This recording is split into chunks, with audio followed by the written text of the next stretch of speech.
Good morning, friends. Some battles are fought on fields of war, others in courtrooms, and some in the silence of our own minds. The fiercest conflicts are often not those waged against enemies, but those waged within. You have felt it. The quiet war of doubt and faith, weakness and strength, fear and trust. These battles do not come with banners or war horns, yet they demand everything you have. The battle within is the one we often ignore, yet it is the fiercest war we will ever fight. It does not rage in open fields or echo in the clash of swords, but it stirs quietly in the heart, in the solitude of thought, in the restless hours of the night, when no one else is watching.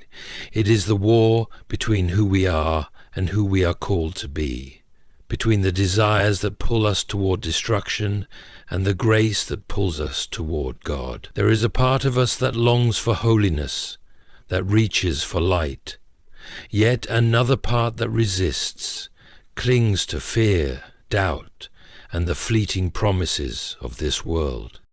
This is not a new battle. It is as old as humanity itself. From the beginning, man has struggled with the tension between trusting God and trusting himself. In the Bible, we are said that the spirit is willing, but the flesh is weak.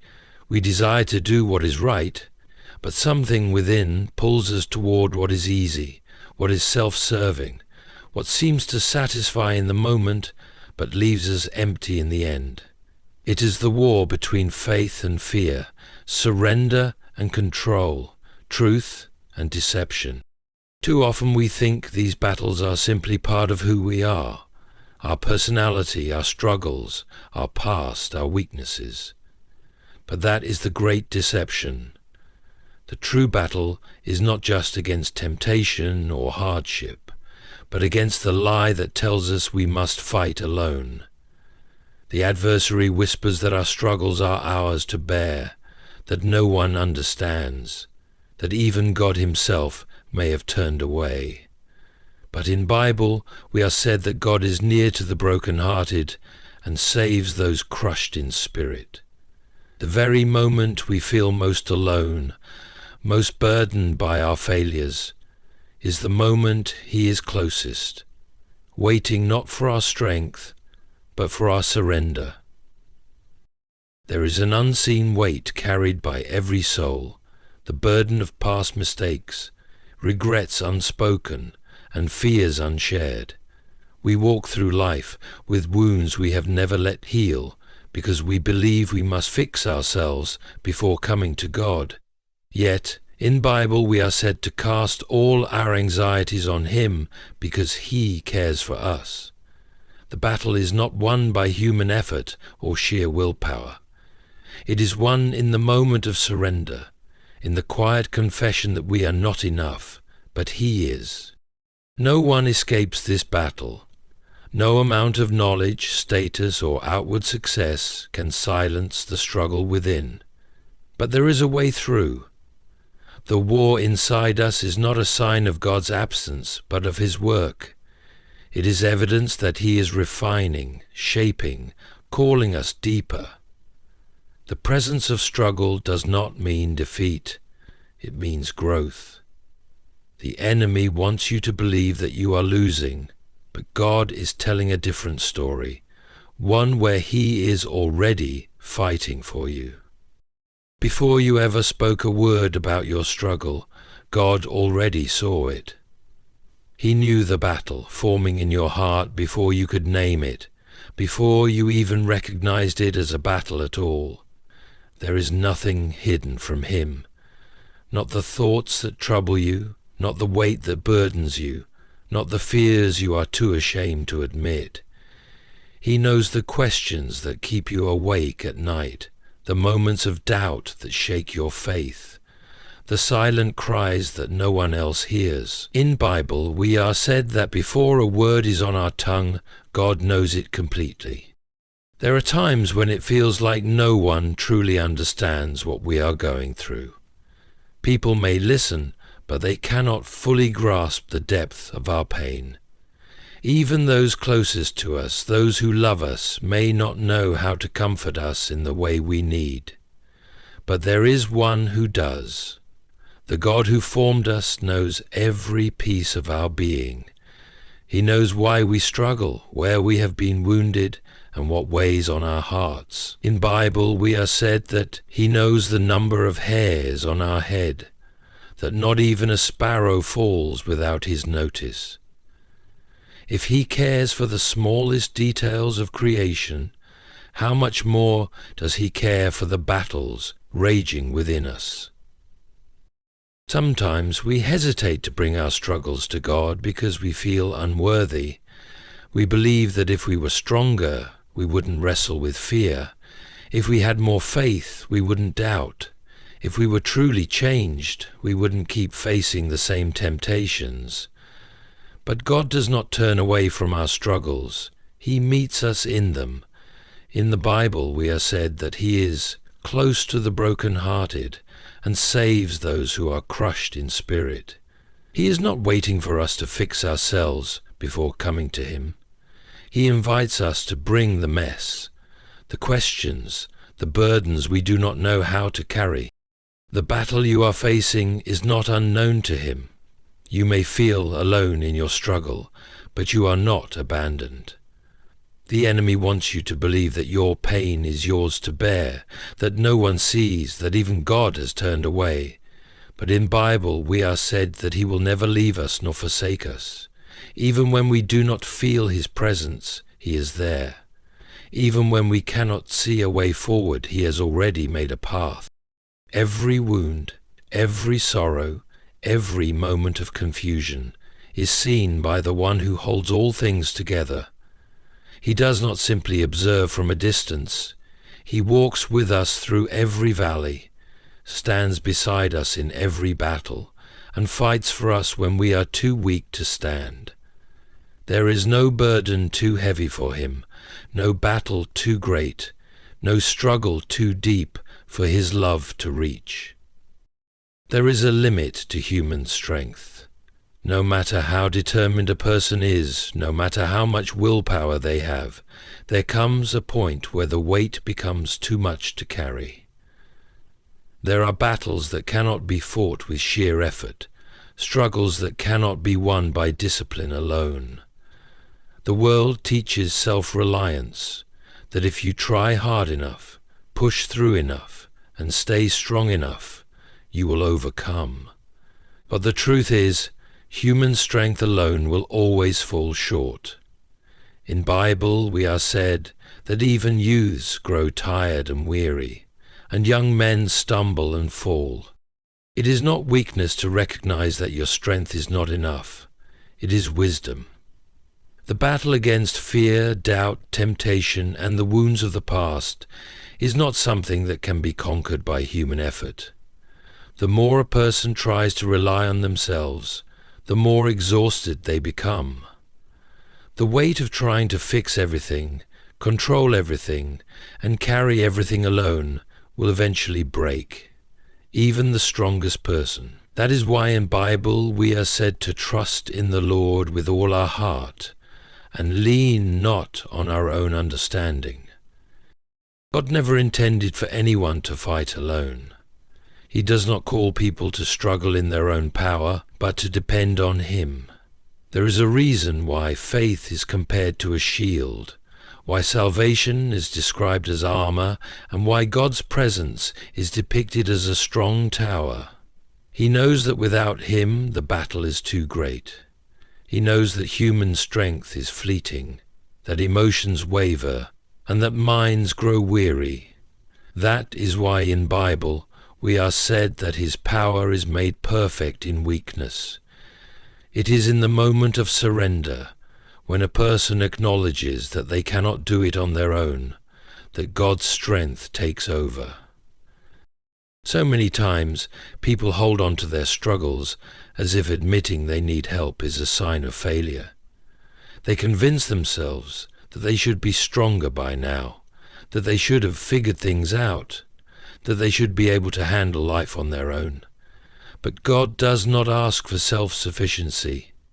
He asks for surrender. He asks for trust, for a willingness to lay down the burden and let Him carry it. In the Bible, we are said to come to Him when we are weary and burdened, and He will give us rest. The truth is, no one was created to live by their own strength. That is why frustration builds, why exhaustion sets in, why fear creeps in when things feel out of control. There is no peace in self-reliance, only pressure. But when a person chooses to trust in the strength of God rather than their own, everything changes. It is not about trying harder, it is about surrendering sooner. It is not about proving strength, it is about embracing His. It is in letting go that true strength is found. The battles that rage within are not fought alone, though it often feels that way. There are moments when it seems like no one sees, no one understands, and no one is fighting on your behalf. But the truth is, God has been fighting for you long before you even realized there was a battle. He has stood between you and dangers you never knew were near, has shielded you from attacks you never saw coming, and has preserved you through storms that should have destroyed you. In Bible we are said that the Lord Himself goes before us and will never leave us nor forsake us. There is an enemy who seeks to destroy, to sow fear, doubt, and despair into the hearts of God's people. The battles of the soul are not accidental. They are strategic attacks meant to weaken faith, steal peace, and separate hearts from God. But the enemy does not have the final say. The one who formed the heavens, who spoke light into darkness, who commands the wind and the waves, is the one who fights for you. In Bible we are said that no weapon formed against us will prosper. The enemy may plan, may scheme, may strike, but he cannot succeed against those whom God protects. God's fight for you is not distant or passive. He does not merely observe from heaven, hoping you find your way through. He steps in. He intervenes. He strengthens. He delivers. When fear tries to consume you, He speaks peace. When doubts try to shake you, He holds you steady. When the weight of life is too much to bear, He carries it for you. In Bible, we are said that He gives strength to the weary and increases the power of the weak. He does not expect you to fight alone, because He knows that in your own strength the battle is impossible. Sometimes the greatest evidence of His fight for you is not in the absence of struggle, but in the fact that you are still standing. The enemy has tried to break you, yet you are still here. He has tried to silence your faith, yet you still seek God. He has tried to overwhelm you, yet you are not consumed. That is not because of your own power, but because God has been holding you up. In Bible we are said that though we walk through the fire, we will not be burned, and though we pass through deep waters, we will not be swept away. The presence of battles does not mean that God has abandoned you. It means that He is at work. Every unseen victory, every time you were protected without knowing it, every moment you were strengthened when you thought you would collapse, is proof that God has been fighting for you all along. His love does not leave you vulnerable. His presence does not leave you unguarded. What you cannot fight, He has already conquered. Faith is not just a word or an idea. It is the shield that guards the heart in the middle of battle. When the mind is under attack, when doubt creeps in, when fear whispers lies, it is faith that stands between the soul and defeat. Faith does not remove the battle, but it changes how the battle is fought. It is not about pretending struggles do not exist, but about choosing to believe that God is greater than whatever is being faced. In Bible, we are said that faith is the confidence in what we hope for and the assurance of what we do not see. Fear is always ready to take control. It finds its way into thoughts, convincing the heart that things will never change, that the struggle will never end, that God is distant or silent. It magnifies the worst possibilities, creating scenarios in the mind that may never come to pass, but feel real enough to steal peace. But faith stands as a defense against fear, declaring that God's promises are truer than emotions, truer than circumstances, truer than the lies of the enemy. In Bible, we are said that God has not given us a spirit of fear, but of power, love, and a sound mind. Victory in self-battles does not come through human effort alone, but through trust in the one who has already overcome. The mind wrestles with its own weaknesses, trying to fix what is broken, striving to control what feels out of reach. But the battle was never meant to be won by human strength. It is not through willpower, not through striving, not through endless attempts to be better. It is through surrender. The world teaches that victory is about self-mastery, about overcoming through personal strength. But in the Bible we are said that it is not by might nor by power, but by the Spirit of God that true victory comes. The one who tries to fight alone will grow weary, but the one who trusts in God will be renewed. Surrender is not giving up. It is handing over the battle to the one who has already won. There is a freedom that comes in realizing that victory does not rest on human ability. No struggle is greater than God's grace. No failure is beyond His redemption. In the Bible, we are said that His strength is made perfect in weakness. What seems like defeat is often the very place where God's power is revealed. The broken places, the moments of failure, the battles that seem endless, these are the places where grace does its greatest work. Faith is not about having all the answers. It is about trusting the one who does. The outcome of the battle is not uncertain because God is not uncertain. In the Bible, we are said that he who began a good work will be faithful to complete it. The struggle may be fierce, but it will not last forever. The enemy may try to discourage, but he cannot change what God has already declared. The battle may seem overwhelming, but the victory is already won. Hope is not found in perfect performance, but in perfect grace. The one who trusts in the Lord will not be put to shame. Even when the road is long, even when progress seems slow, he remains faithful. The battle may still rage, but the war has already been won. Victory is not a distant possibility. It is a present reality in the hands of the one who never fails. The battles within may feel relentless, but they do not define the outcome. God's care is unwavering, His presence is constant, and His strength is made perfect in weakness. The struggles of the soul are not a sign of defeat, but an opportunity for grace to work.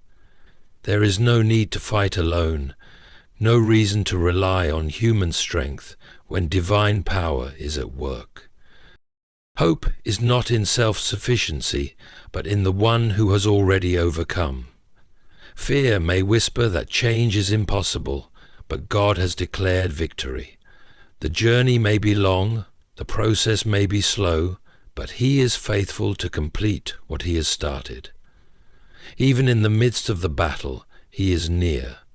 The war has already been won, and those who trust in Him will stand firm. The night will pass, and morning will come.